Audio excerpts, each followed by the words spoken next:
শূন্য শূন্য যোগ করলে শূন্যই হয়। তো সেই শূন্য একটা শূন্য কেটে গিয়েছে, আর একটা শূন্য আমাদের সঙ্গে থাকার জন্য আগ্রহ দেখিয়েছে, বা আমরাও তাদেরকে নিয়ে চলার আগ্রহ দেখিয়েছি।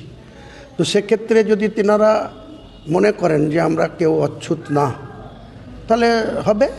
আর যদি কেউ মনে করে যে আমরা অচ্ছুত, সিপিএম কংগ্রেস যেমন একাত্মতা চলার কথাবার্তা দিয়েছে, তেমনি যদি সিপিএমও সেই স্ট্যান্ড নেয়, বা যদি আইএসএফ এর সঙ্গে সিপিএমের তো একটা জোটবদ্ধ ছিল 2021-এ, সেটা 2024-এ ছিল না, আপনারা জানেন।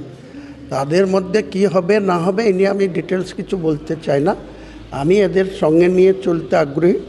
যদি এনারা কোনো কারণে, সবার নেতৃত্বেরই সিদ্ধান্ত নেওয়ার অধিকার রয়েছে যে একা একা মোটে লড়া, কেউ যদি সেই সিদ্ধান্তে নেয়, আমি তাদের প্রতি কোনো কটূক্তিও করব না, তাদের শক্তি নিয়েও কোনো আলোচনায় যাব না। আমি শুধু এইটুকু বলবো যে আমি জনতা উন্নয়ন পার্টির পক্ষ থেকে এই মুহূর্তে একাই 135টা আসনে প্রার্থী মোটামুটি ঠিক করে রেখেছি, এবং আজও কিছু জায়গা থেকে আমার কাছে ডিমান্ড এসছে, চিঠি এসছে যে জনতা উন্নয়নের হয়ে ভোটে লড়ার জন্য।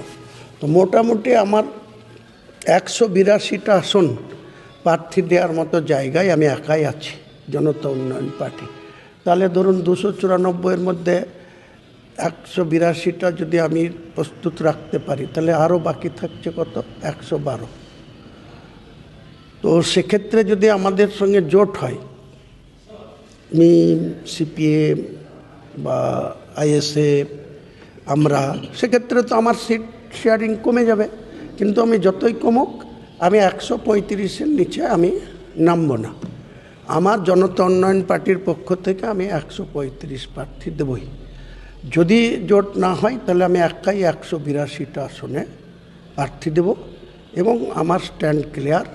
আমি কি আগামী দিনে হবে, বাংলার মানুষ কাকে বাঁচবে, কাকে ভোট দিবে, কোথায় কে ভোট কাটাকাটিতে কে সুবিধা পাবে, ওটা আমার দেখার দায়িত্বর মধ্যে পড়ে না। আমি মনে প্রাণে চাই তৃণমূল কংগ্রেসটা ক্ষমতাচ্যুত হোক।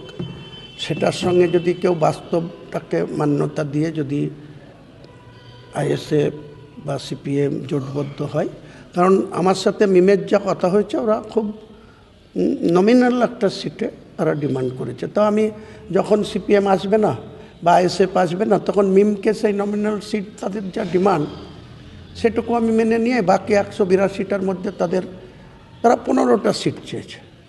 তো যদি সবাই মিলে জোট হয়, তখন ওই সিটের সংখ্যাটা হয়তো আরও একটু কমবে, তারা 10-এ আসতে পারে, 12-এ আসতে পারে। যদি সিপিএম আইএসএফের সঙ্গে না হয়, তাহলে তো আমি ওনাদেরকে 15টা সিটই দিয়ে দেবো, আর আমি 182, 15 বাদ গেলে যা থাকবে 167, আমি নিজেই একটা লড়বো, আর মিমকে দিয়ে দেবো, দিয়ে আমরা লড়বো।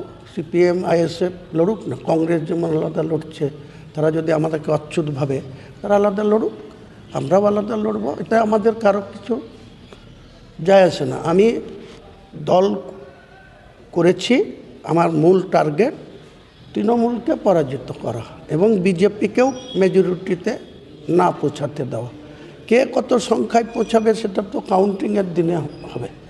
সেই আগাম কোনো আমি অ্যাস্ট্রোলজার না, বা আমি প্রেডিকশন এই মুহূর্তে কিছু করছি না।